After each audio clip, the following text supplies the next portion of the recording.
So without further ado, I am going to go ahead and get started a minute or two early because I think we have so much to cover that we might actually need a little extra time. And it's my honor and privilege to introduce our MediaPost Automotive Marketer of the Year, Matt VanDyke, who is now currently the CEO of FordDirect, but was previously the Director of U.S. Marketing for Ford Division. Matt?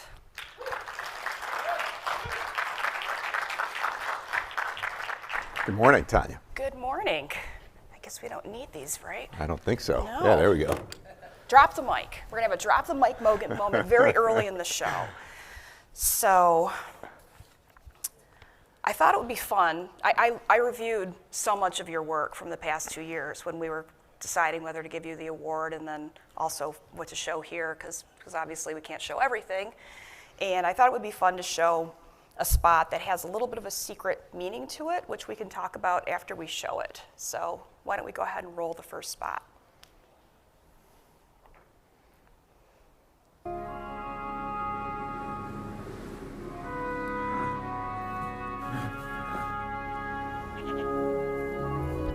There once was a colt who was raised by goats. He struggled at first, uneasy on the snow, unsure on the rock, unstable on all things slippery. Then he became strong, capable of handling any terrain. And the colt became a Bronco. With 7 available goat modes that adapt the vehicle to go over any type of terrain. This is the all-new Bronco Sport.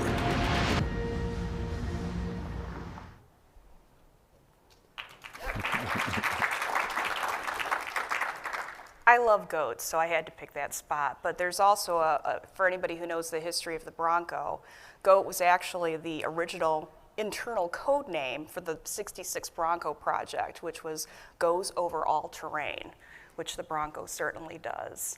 And I guess we're in LA, so we should probably talk about OJ, right? No, not really. I'm just kidding. Too soon. Too soon. Let's talk about the Ford Bronco campaign. Was it challenging communicating how the nameplate has evolved since its last go around with OJ? And, yeah. It was challenging, but it was just a great opportunity and so much fun. I mean, it's an iconic product, and there was so much kind of latent love and goodwill. You know, we felt a super high degree of accountability to handle it right and treat it right. One of the things that was unique is that Bronco Sport actually launched before Bronco, or at least what most people think of when you think of Bronco, the full-size 2-door, 4-door, which, by the way, you can get a manual transmission in as well. It's just so that's great for the shirt. But so yeah, we wanted to have a lot of fun with it. One of the challenges, of course, was that we had all of our plans made to do a off-site, typical PR, iconic reveal event, followed by a huge New York Auto Show, second shot at it, and then March and COVID happened. So what we did is we delayed. We didn't want to be tone deaf and start shouting about this exciting, great new product right at the beginning of the pandemic. And we kind of waited. And of course, we did need to eventually launch it and get it out there while we had vehicles driving around Southeast Michigan and deserts in California for testing with camouflage on them. But that was the next thing that we had to figure out how to do, is when and how do you do it considering the environment we were in. Yeah, trying to launch a huge product when, like you said, you didn't want to be tone deaf. So there was a lot of shifting in the market or in the advertising as far as what to put on and what not to put on. So there was such a huge demand for the vehicle. I mean, you obviously couldn't get them out there fast enough. People were clamoring for them. Did that influence the marketing as far as the demand was already so high? Yeah, and we didn't have an exact pulse on what it would be. I mean, we knew there was a tremendous amount of interest and people wanting to see it and knowing, what the styling was going to be like. Did we remain true to the original kind of 66 iconic design and things like that? which is one of the reasons why we decided to take reservations for it when we did do ultimately the reveal later in the spring and summer. But really that was what we needed to have to gauge. And we did not intend to break the internet. We very specifically said, this is the day we're going to launch it. And we had hundreds of meetings with IT to make sure we had all the servers in place and things like that. But lo and behold, the demand that we got on the evening that we did a reveal in partnership with Disney, ABC, and all their platforms was just over the top. And I think within the first week we had 100,000 reservations that we took, and then it continued to grow upon there. But we knew there was a lot of interest. We didn't know exactly how many people would say they wanted to buy one, but we were really thrilled with the response. Part of that was we thought we should do kind of big, iconic, splashy things and make a lot of fun content, but not necessarily be prepared to run, flights of TV advertising or digital media and things like that. Well, to talk for a second about the thing you did with breaking the internet and the Disney Creative Works, that was the really unique way to take over and launch something. Yeah, and that was really born out of the fact that we couldn't do a more traditional PR reveal event. So even by that point in time in the summer, there was no even small gathering like this with masks on, whether you were indoors or outdoors. People weren't traveling. So what we did is we went to different partners and we said, how can you help us tell a brand story along with the fact that we're going to release to the world the statistics and details and all the information about the product. And that's where what we wanted to do was capture the lifestyle side of things that Bronco is all about. Because for us, Bronco is not just reintroducing the product that was great from years ago that people still love and cherish. It was, we really want to welcome in a whole new audience of people to experience adventure outdoors. Because of that, when you buy a Bronco, you get to attend off-rodeo events, which are driving schools, overnight classes where you can go and kind of learn how to four-wheel and experience the vehicle off-road and things like that. So with Disney and ABC, what we did is we partnered with them and Nat Geo to get world-class filmmaker Jimmy Chin to help us create content that would tell a bigger story. And that's when we partnered and created three-minute films that actually ended up revealing the Bronco to the world. And we thought that was an award-winning piece of work, which we will talk about later, actually. So to shift a little bit to a different vehicle, I mean, I know the Bronco was huge, but the Mach-E was also revealed 2 years ago here in LA in that airport hangar. And the excitement, I think it was one of the last big events I was at before COVID hit, kind of the LA Auto Show in November. That was a huge launch for you guys. What was your strategy, and how did you use the Mustang Halo without being disingenuous?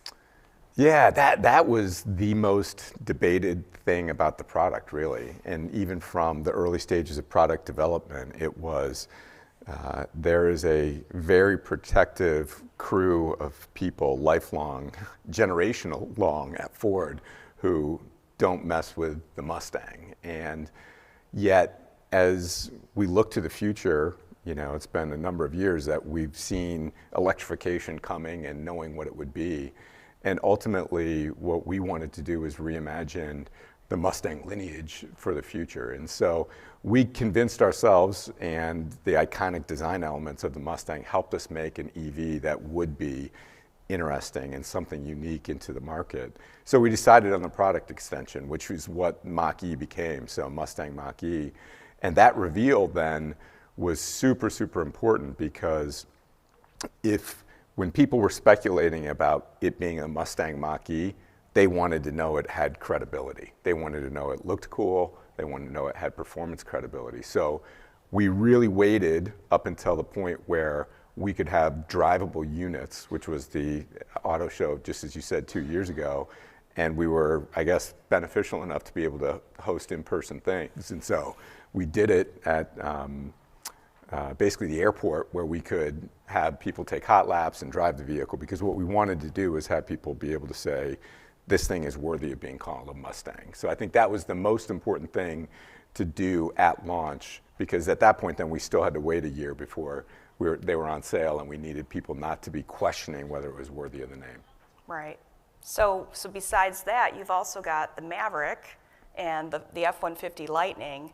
I know you've shifted roles at Ford, but were you involved in the initial marketing plans for those vehicles before you shifted? Yeah, absolutely. Stuff that has been in the works for quite some time. And for Maverick, the real opportunity is attracting new audiences. And we all see the statistics each and every month in terms of what the average price of a new vehicle is. And there has not been a utility or a truck or a utility vehicle really in that price point for a long, long time. And so what we saw was the opportunity to say, how do we attract new, young, diverse audiences into the pickup truck segment with a product that meets their needs and is really unique, different, and functional? And that's what Maverick became. So our marketing plans for Maverick were really, it all centered on reaching a different type of audience in a new way.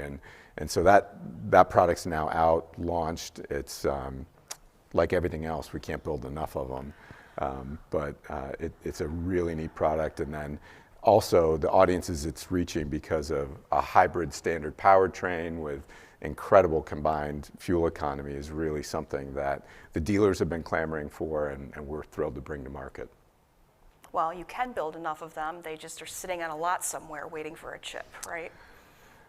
Yes, if only all those supply chain issues were solvable. Yeah, if somebody here can fix that, you've got $1 million waiting for you, maybe $1 billion. Billions. Yeah.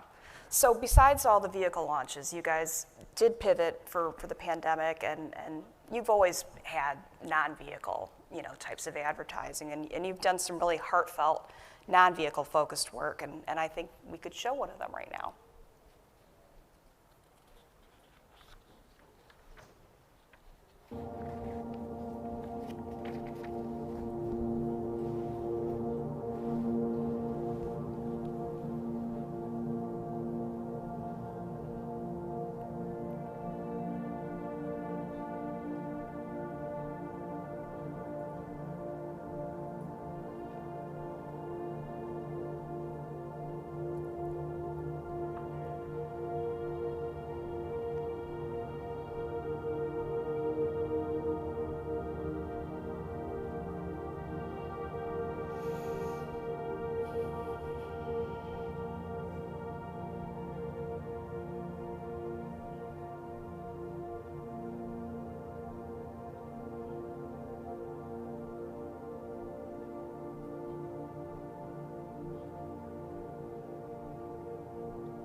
So that spot speaks volumes to the company as far as their attitude toward customers, and it took a different tonality, right, than because of the pandemic. I mean, you've done commercials like this before, but never quite like this.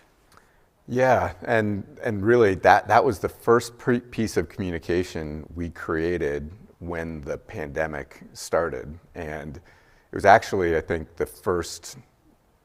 it was kind of acknowledged outside of the auto industry as the first piece of communication that referenced the pandemic in any way, and because of that got a lot of attention. But the story behind that actually is I was talking to a dealer from Oklahoma City on the phone, and he was at the Oklahoma City NBA game on that Wednesday, right when everything started, and he called me up. He's like, they just sent everyone home from the arena and they canceled the game. And everybody was kind of reading about things and hearing about things, but then that was a moment that was like, oh my gosh. And so the next day at work on that Thursday, we got together as a marketing team and said, this is really going to be something big and impactful.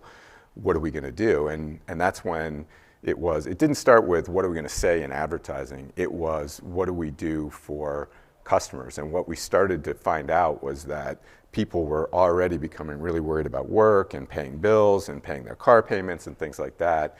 And at Ford Credit, what we've done historically during crises of all kinds, whether it's, I think, referenced in that communication, fires or hurricanes and things, we offer payment relief programs, and we allow people to defer payments when they have trouble and things like that. So we said, we should put messaging out there to talk about that. So we decided on that Thursday that that's what we should do. And then on Friday, it kind of became that Friday when everybody's school got canceled, and I think most people remember it as like, this is when it got really real for everyone. That Friday and Saturday, we actually worked and we cut the communication, and it was the beginning of getting good, like all of you did and everybody did, at making advertising without shoots and things like that. And so we went to archival footage and we went to other things, and we basically just got in an editing studio.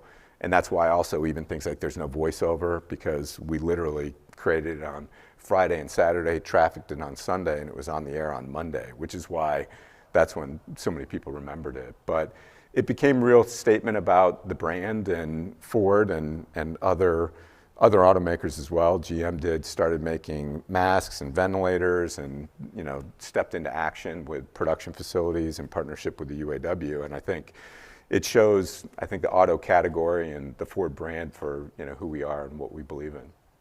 And you guys continued to be a leader really throughout the last year and a half in terms of messaging related to the pandemic, and just encouraging people to be responsible and finish strong.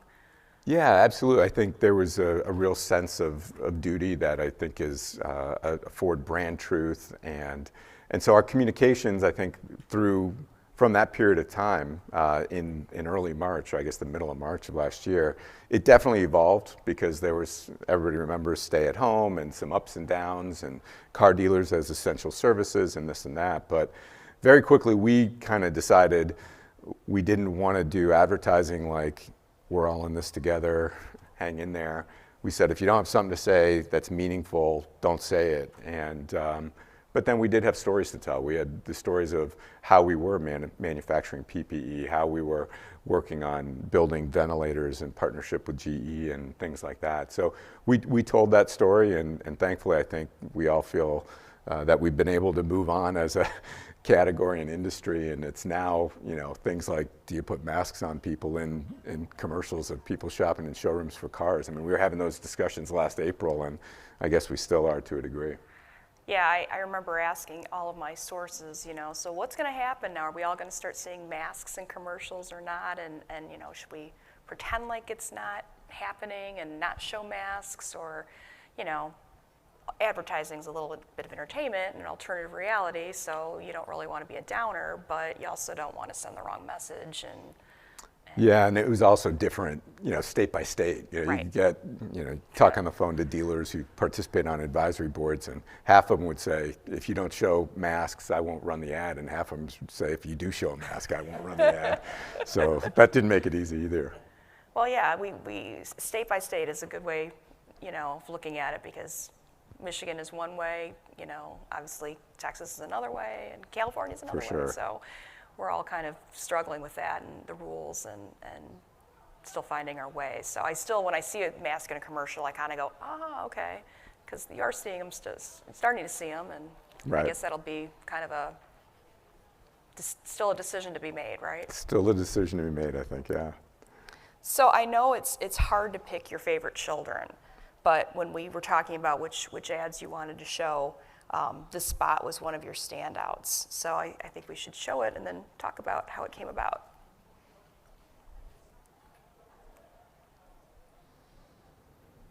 Contrary to what you're about to see,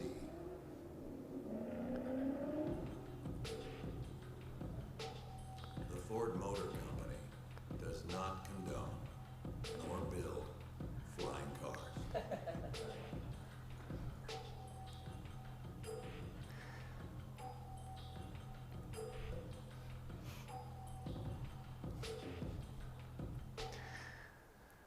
So simple, but so effective, right? Yeah, that had a lot of different copy platforms before I think it ended on that one. It may have been influenced by legal, but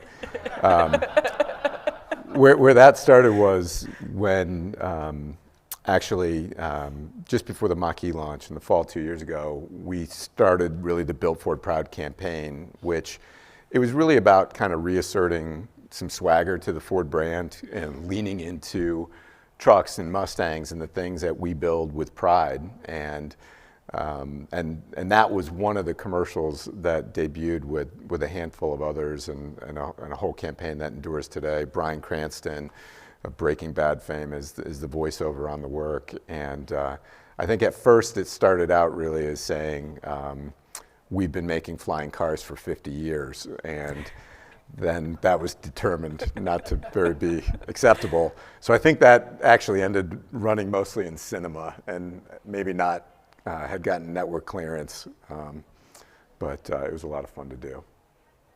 Well, your job is obviously shifted, so you're not getting to make quite the same sort of fun ads as you were.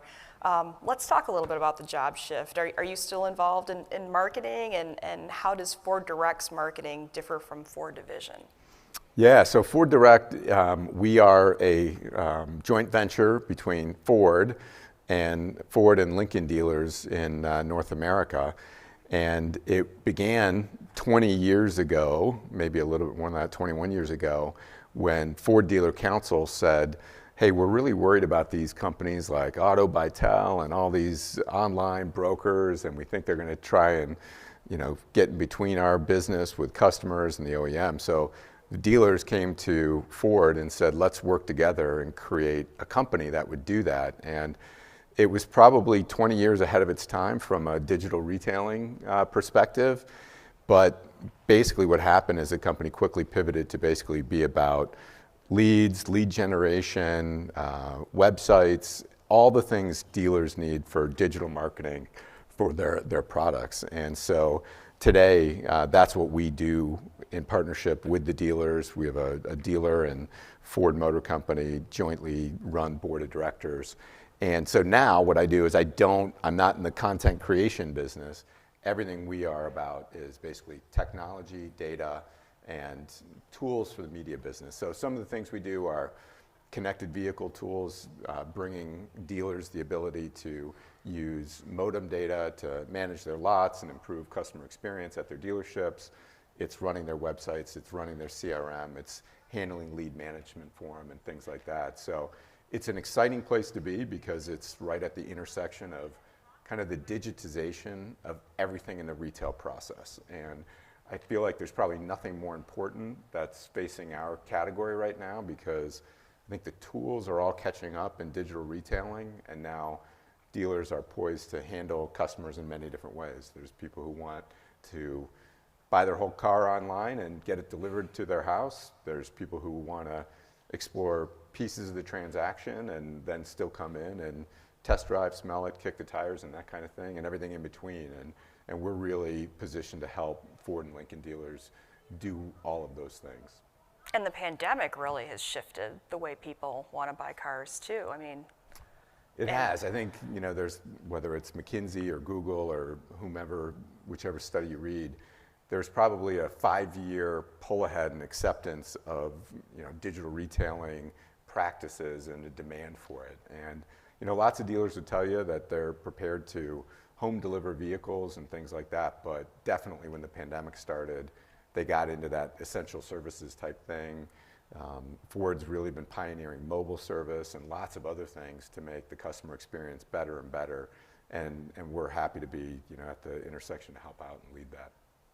And the dealers are receptive and willing to move a little bit. I mean, you've worked with dealers a long time in your different capacities, so they really, I mean, I'm sure necessity kind of pushes people to. Yeah, it does. And I mean, I think, look, all of us know this. I mean, there's lots of OEMs represented here today.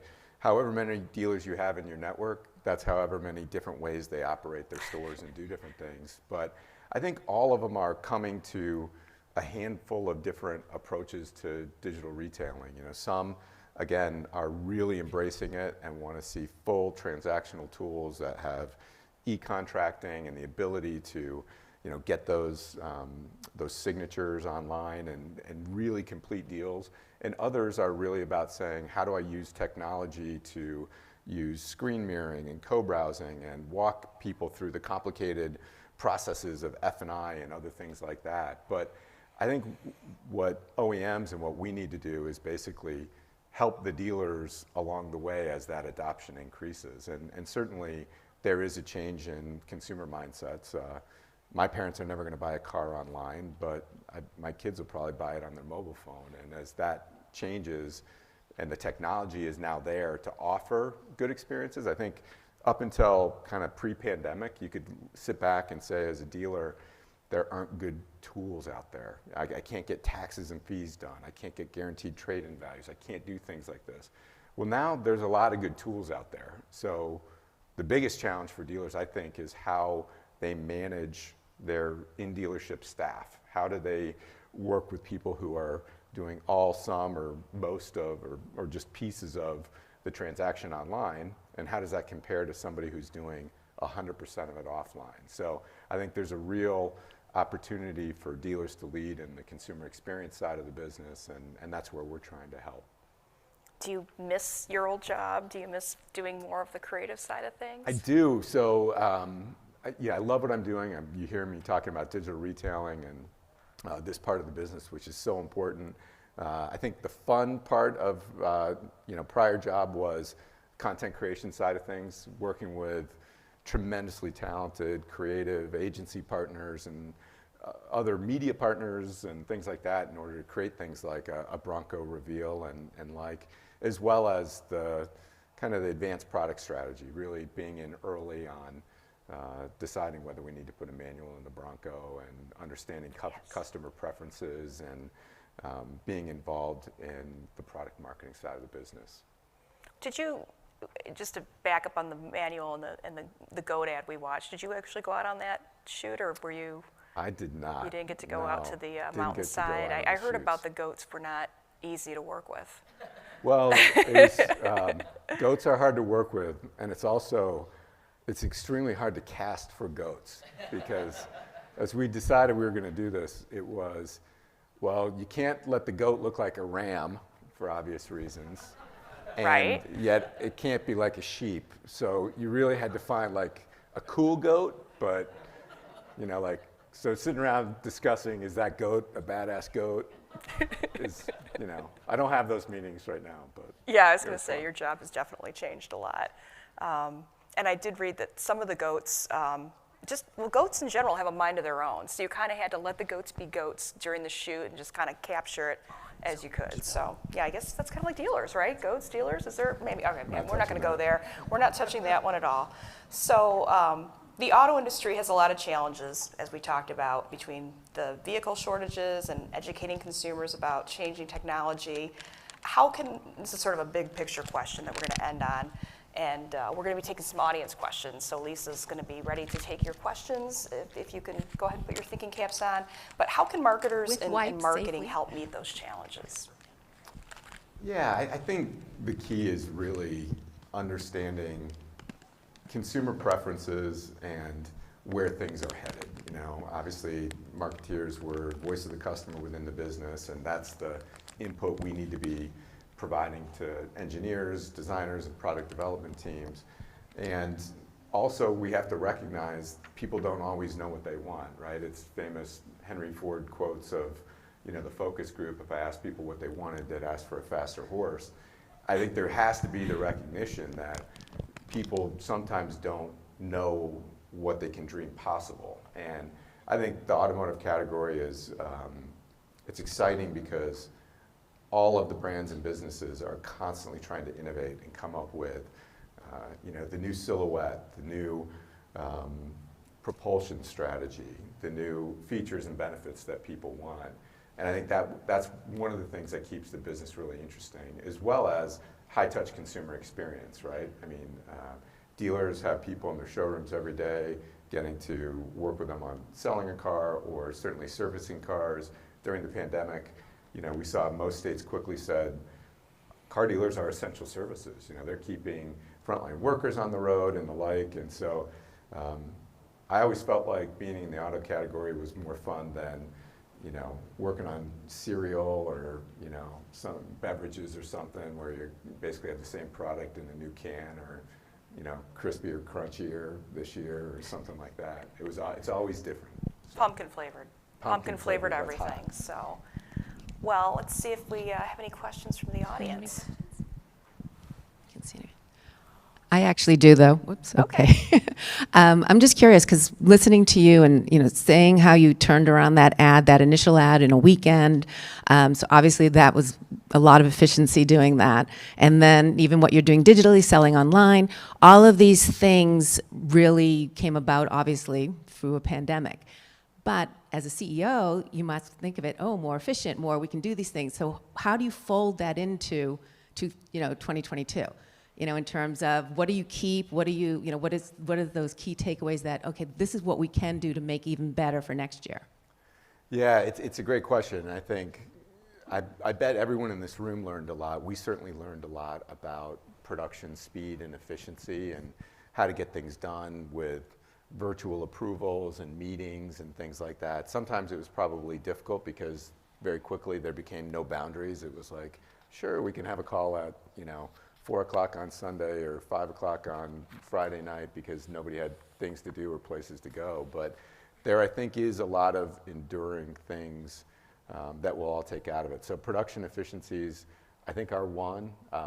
There were also inefficiencies and challenges because when we did start shooting again, it was, how do you go find places to shoot commercials where, I think it's part of a broader question, which is, how will virtual workforce endure, new flexibility endure, and I think that's something that we're all focused on. Just one more little follow-up. As the CEO now, and that, again, you're wearing maybe a lot of hats instead of, which when Tanya was saying, you got to do more of the fun, creative stuff. How much does one hat take, like when you are looking at those creatives and you say, that's awesome, this is great, but then you say, I have the budget, or I have to answer to legal, or whatever. So how do you now do your job? I think I probably do it in much the same way. I mean, there's, kind of a P&L responsibility and responsibility where in the past I didn't have legal teams and IT teams and purchasing teams reporting into me necessarily. But I think really it's about managing kind of the hard aspects of the business that you need to, and then inspiring across all of those teams, wherever it may be, that innovation and creativity can come from any department. And it's not the job to outsource it to an ad agency or a creative partner in some sort of way. And I think the best companies show that is what happens. So that's what we focus on right now at FordDirect, and we're lucky to have a really strong team of people who are innovative and agile and nimble, and my focus is really around how do we do what we do well and do it more and more quickly to keep pace with what's happening in the market. Any other questions out there from anybody? Oh, I see a hand. Yay. Make sure they say their name and who they're from. Yes. Lisa, Lisa, let them know to say your name. Oh, no, you don't know. If you can just say your name. Hi, Jim D'Antoni from Dish Media. You talked about, just talking to dealers and bringing them along, the digitization, getting them more down the road of e-commerce. Was there a parallel conversation, and I'm sure there has been, about just EV and their costs? That maybe they have to, some dealers have to buy in. And that seemed to be an issue maybe a year ago. I'm sure everyone's bought into EV, but I'm just curious how those conversations are going, if you could provide any insights. Yeah, it's a great question, and I think very specifically from a Ford perspective, when we first were introducing Mach-E, there was definitely pockets where obviously every dealer in the state of California was just clamoring for it. Couldn't get it fast enough. They want all the allocation they can get. Then there's things like ZEV states where 10 states have different criteria, mandates, targets to hit for regulatory effects and things like that. Some of those ZEV states don't necessarily have the consumer demand, and if they don't have the consumer demand, then dealers were doubting that. But I would say really in the last 18 months, that's changing pretty dramatically. It's kind of unavoidable to see what Tesla has done, Rivians, the Lucids of the world, how the market is valuing those companies and what the expectations are, as well as kind of the unprecedented demand that we've had as one, Mach-E's completely sold out, has been basically since we revealed it. If we really had gotten our futuring right, we would have capacitized to a greater degree for that. And then Ford Lightning, the F-150 Lightning, I mean, the demand for that has just been absolutely off the charts. So when Ford dealers see kind of what's happened with Mach-E and then their lens on F-150, best-selling vehicle in the country for decades, they pay really quick attention. So I would say essentially the entire Ford dealer network is well on the path of, call it EV certification, where you're prepared to have the tools to take care of them, fix them, charging stations built into your stores, trained personnel in order to explain to customers, many of whom still have questions, whether it be about range or safety or whatnot. But I think now the takeoff point is clear, and it's a matter of who has the winning products that are coming out there. Because one of the key things, even with Mach-E, was don't go build a compliance play product. You know, when you see at that period of time, 2 years ago, there was 10, 20 EVs in the market, but there was one successful one. And the one successful one had unique styling, it had winning tech, it had a certain threshold of range. And to bring out a product that would have been seen as a everyday, you know, point A to point B vehicle, whether it be a utility or a car or something like that, wasn't going to be enough. And I think that there will really be a shakeout on EV winners and losers of people who bring out really interesting products, not products that look like something else you would have seen at the auto show 8, 10 years ago, and you can't tell whether it's, you know, gas or electric propulsion. I think we had one other question in the back there. Hey, Matt. Marty Shalata, ampersand. Getting back to your comments you made about what will endure from the pandemic and now chip shortage. With regard to the supply chain and new vehicle capacity, inventory on lots, we know that was driving a lot of incentive spending and expensive marketing costs because dealers want to have whatever vehicle the consumer wants when they show up at the dealership. How do you anticipate in the balance between what OEMs are looking for and what dealers are looking for? What do you anticipate as sort of that middle ground, or between where we were before and the full capacity 3 shifts, 18 million vehicle world that a lot of people would like to get back to? Yeah, I think that's probably the $64,000 question that everybody should be asking about kind of what the next 5 years will look like. But if you had gone back a year and said, coming out of a pandemic, there will be a worldwide chip shortage and everybody's capacity to build vehicles, everybody's will be dramatically impacted, nobody would have predicted that, hey, this is actually going to be quite good for dealers who are going to end up making kind of all-time record profits while delivering a new kind of customer experience, and ultimately, in many ways, good for OEMs who have dramatically reset market equations, reduced incentives, and seen a different type of marketplace and consumer behavior about people who, up until recent history, had not been willing to, wait for a vehicle. My prior assignment was Ford of Europe, and more than half of our sales, more than 90% in some countries, were built to order. But in the United States, that had been, less than 5%. And now it's a significant number of people who are willing to go in, custom spec what they want, or just wait for a more or less commonly spec vehicle to come in. So I think everybody in the industry is trying to war game out and say, hey, we want to operate at a much lower day supply so we don't have an inefficient industry that costs dealers money on floor planning vehicles, costs OEMs money on over-incentivizing aged inventory and the like.